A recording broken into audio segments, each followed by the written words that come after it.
but obviously for everyone else who's on the pwn exploit, and you're gonna have to update it using a USB drive. So you're gonna want to connect up a USB drive to your computer. Download the new GoldHEN.bin file. Extract the GoldHEN.bin file to the root of the USB drive, making sure that USB drive is formatted in either FAT3 to format. Then you can plug it into your PS4, and then run the pwn exploit using whatever method you normally use. Load it through the computer, Raspberry Pi, Luxfox Pico, the Chinese phone devices that you can buy on AliExpress and LG TV, a router, a Japanese toilet, whatever it is you run it on. Go ahead and run the exploit and get it up and running. And then once it loads, it should transfer that new version of GoldHEN to the hard drive, so that you'll no longer need to run the exploit with the USB drive to load the new version next time. You only have to do this when you are updating to a new version of GoldHEN, so that will get the new version up and running on your machine. We can take a look at some of the actual that have been added in this new version.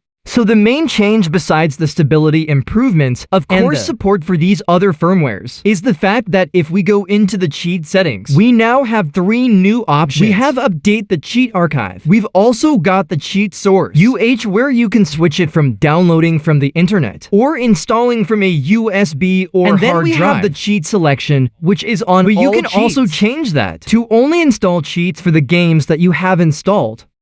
So that way you're not downloading, potentially hundreds or thousands of cheat files for games that you don't actually own. You can just select it, so it only downloads the cheats for the games you actually have installed, which you might prefer.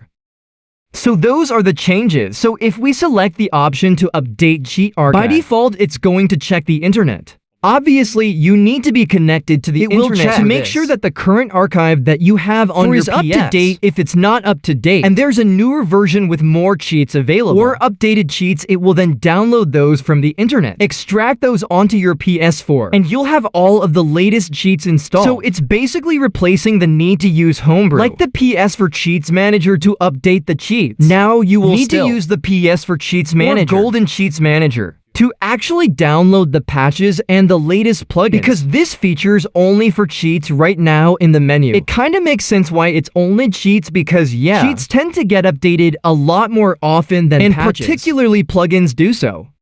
You know, having to launch the every time you want to update the cheats archive, having to launch and wait for it to load up, going through the Homebrew app to update the cheats, and then it takes a lot longer than just hopping into this menu and selecting this one option. And again, I do like the fact that you can just choose to install for the games that you have installed and ignore the rest. That is also a nice feature. So also you can install, of course, from a USB or a hard drive. So if you do not have internet on your PS4 and you specifically keep your PS4 offline, you can still install the cheats from the USB or the hard drive. So if you're installing from the hard drive, you're gonna want to make sure that the FTP server is running. And then all you have to do is open up an FTP client on your whatever device you're using. And then you're just gonna enter the IP address of the host box 2121 connect up to your is the port over the network with FTP. And then you just go into the data folder, the GoldHEN folder. You'll see this new update folder in uppercase characters. You go inside there, that's where you're gonna want to put the cheats. You just download the latest cheats from the GoldHEN cheat repository. At GitHub repo, you just download the zip file there.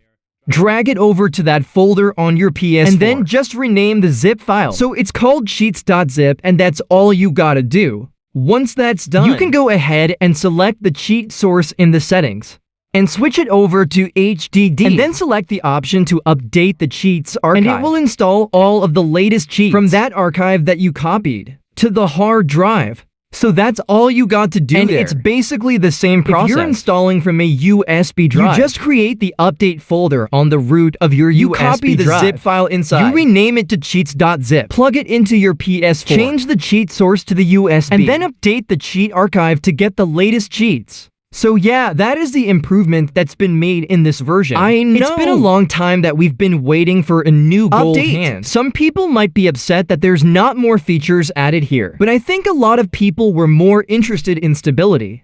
the new features at this point. GoldHEN already has a ton of features, and a lot of people were struggling with stability. So that's clearly where most of the attention has been focused on. And I think that is correct. That most of the attention was focused on improving stability before trying to add additional features. But still, this cheat archive feature is a nice feature to have included. And of course, additional firmwares now supported is great. For the people who weren't able to access GoldHEN until now, there might be a hotfix update that comes out after this. What happens is, you know, a Gold 10 version comes out. You know there are testers that are testing things, but you can never catch everything, so once it goes out into public, somebody will find a bug or something, or some issue, and Sister will fix it and then release a new version. That might be B19 or B18.1, B18.2, something like that, so don't be surprised if there's a slightly newer, higher version out soon. I probably won't make a video unless it actually adds new features. It will most likely be a bug fix update. If we do see something like that, release very soon. So anyway, that's it for this one. Hope you enjoyed this video or found the information useful. Please leave a like.